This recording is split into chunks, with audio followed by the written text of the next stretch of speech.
Oh, Mushroom Head is back at it again. Hello everyone, my name is Katie Carson. I'm the Duchess of Suds here at Royalty Soaps, and today I'll be doing something I've never done before. Not on film anyway. Today I'm going to be attempting soap dough. Now, I've tried to make soap dough using recipes that I've bought and using free recipes online, and none of them have worked. I've always ended up with either something that's really slimy and squishy and gross, or something that's hard and brittle and crumbly. It just never turns out right for me. I don't know what it is. Those soap gremlins are just like, no, Katie will not make soap dough. But today, I hope I am triumphant. I feel the odds are slightly more in my favor because the recipe that I'm using today is from Pink Dahlia Soaps. She has a free recipe video, so I'm not going to be leaving you guys the recipe. If you want the recipe, you can go watch her video. I will link that now in the upper right hand corner of the screen and also in the description box below for your ease of access. The woman is so talented. It's one of those things where you feel like an incredibly inferior artist because you just look at their work and you're like, it's a masterpiece. And then you look at your own stuff and you're like, I am a child coloring with Crayola paint. Jokes aside, she's a marvelous soap maker. She does tons of innovative things with her soap dough, and you should definitely check out her channel. Now, for those of you who are still in the dark about what soap dough actually is, it's a pliable, moldable, cold processed soap, and you keep it away from being exposed to the air so you have lots of workable time, and then after it is exposed to the air, it hardens like a regular bar of soap. Think polymer clay, but soap. I have used it before in these two videos, but I just purchased it from Sorcery Soap. You can check out the Sorcery Soap website if you would like to purchase some as well. However, the soap dough you can purchase from her uses lard, so it's not vegan, and I wanted to try my hand at a vegan-friendly option. Okay, let's see how this goes, and without further ado, let's make some soap dough, hopefully. Before I add my lye water solution into my oils, I'm going to be adding some kaolin clay. This has been mixed with water, and I'll blend that in with my stick blender. And add the lye water solution.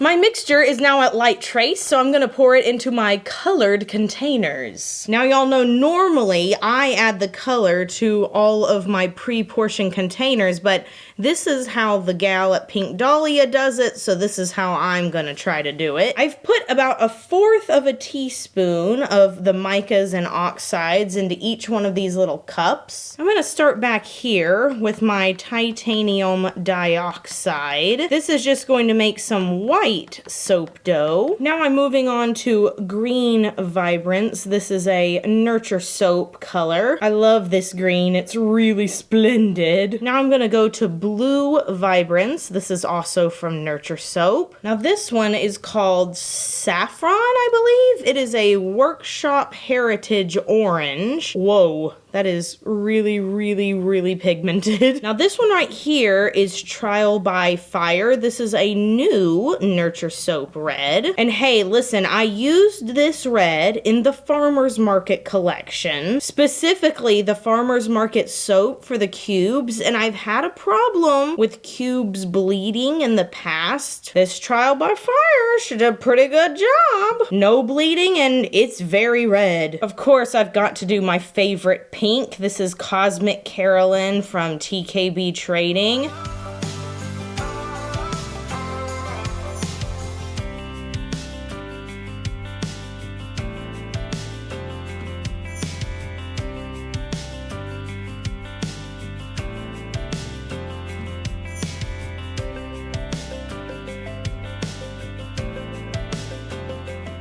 Woo, okay, everybody's been mixed up, and my goodness, that took some time. I'm already having to be patient. So these little cups actually have lids that go on them, so I'm just gonna pop those on. I bought these cups one time thinking I was gonna make slime. And then I didn't. Then I'm just gonna slide these off to the side. Where's my saran wrap? I know it's out here. Well, I don't know exactly where the saran wrap is right now, but once I find it, I'm just gonna cover these with the plastic wrap, you know, just like put it over there like that, and we're gonna let all these sit for 24 hours, and then we're gonna start squishing them. So it's been 48 hours, and I'm getting ready to unmold these soaps. A couple of them, admittedly, I have squished already. And let me tell you something weird that I'm finding. I think the different colors are acting, well, differently in each one of these soap containers because I squished the blue up and it created a very moldable soap clay, like extremely good. It's really sticky, it's really easy to mush, but it's not so sticky that it's coming off all over my gloves. So this one, on the other hand, is like flaky. That's the only way I can really describe it. It's not smooth. Little bits are coming off in chunks. And I'm not sure if this is the amount of colorant I used, or the type of colorant I used, or the fact that I had more purple in a container than I did that blue. Like, this is a very shallow dish with not much in it. I don't know, but the texture of this one is not very good. I'm gonna get this red out because it looks like it'll be fun to squish. Okay, so let's squish this one up. Obviously, ooh, okay, so this one's really squishy. Okay, those of y'all who make soap dough or soap clay have to let me know what's going on, because these are all from the same batch, and I don't understand how there's so many different textures to the clay from the same batch. I would say this one's squishy enough that it probably needs to be dusted with some cornstarch or arrowroot powder, because it's sticking pretty good to my gloves. I know that it's going to stick a little bit because that's the nature of soap. It's not actual clay. But like, this one doesn't even need to be squished up that much. It's ready to go. I definitely should have used more red though, because this is pink. Since my gloves are all sticky from the red, let's try to do the pink next. Ah, okay, yeah, this one's pretty easy to squish. Okay, now I'm starting to see a trend. It seems like all of the ones in the bigger containers, these that I covered with plastic wrap, are a lot harder to squish. And I don't know if it's because those gelled or something, and maybe I didn't know it because I tried to keep all of these containers really cool, and the little ones didn't, but it does seem like the littler jars have done a way better job. However, I know soap makers that make these in loaves. Like, they'll make a whole loaf of soap dough and then cut it. How are they doing that without it gelling and getting all sticky and weird? I don't know, but this pink stuff is a great texture. Very moldable. All right, let's open up one of these. Oh my gosh, it's so hard. What are my skizzits? I'm just gonna cut this off because I certainly won't be using it again.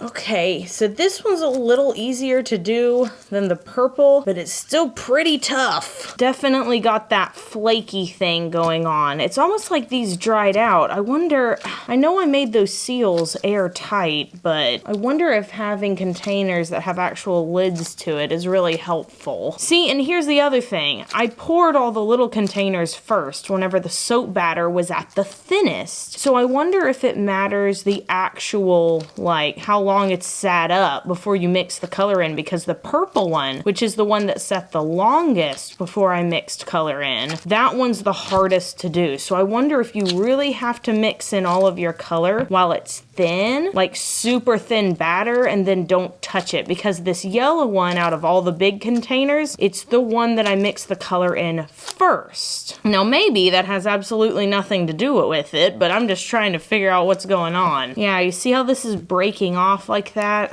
That texture is hard to come back from.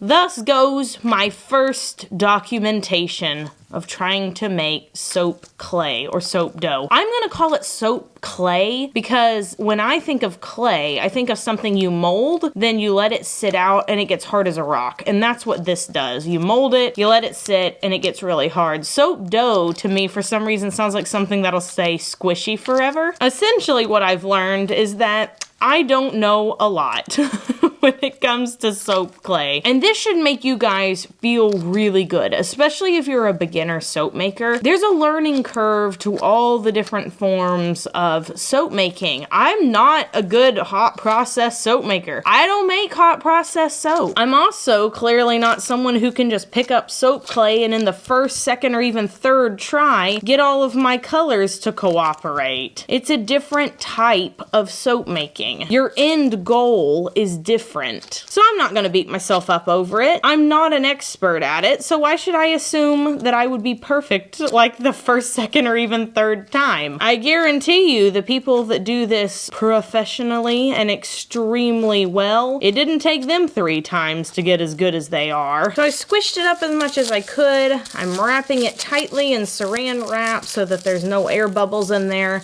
and hopefully this keeps for a while. Now, I don't want to leave this video without actually sculpting something from the soap dough. Admittedly, I'm not very good at it, but I thought because these are so pretty to look at, let's try to do like a goldfish or a koi fish pond. You know, put some clear melt and pour, maybe some little lily pads and a little fish inside. I don't know. We'll see how this turns out, but I'm gonna try to sculpt that out of the clay that I've made, and we'll see how I do.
Well, I can't say I'm disappointed with the outcome of my very first attempt at soap clay. A lot of the colors turned out really well, and I feel with a little more tweaking, I might be able to get it perfect next time. Now, sculpting all of this did take a really long time. I didn't even show you guys the koi fish because I was talking to Kenny and I was here for like 45 minutes trying to get that thing to look right. But I'm pretty pleased with the finished bar, and I think that the little fish inside looks really cute. Lily loves it, so I'll probably put this in her bathroom. Don't forget to check out Pink Dahlia soaps. Once again, I'll be leaving all of her things down in the description box below. Super big thanks for the free recipe. It turned out mighty nice. If you guys enjoyed this video, be sure to give it a big thumbs up. Subscribe to the channel. Leave us a comment down below. Would you like to see me sculpt some more things out of soap clay? Leave your suggestions down below. And until next time, I hope you have an absolutely royal day, and bye for now. Meow.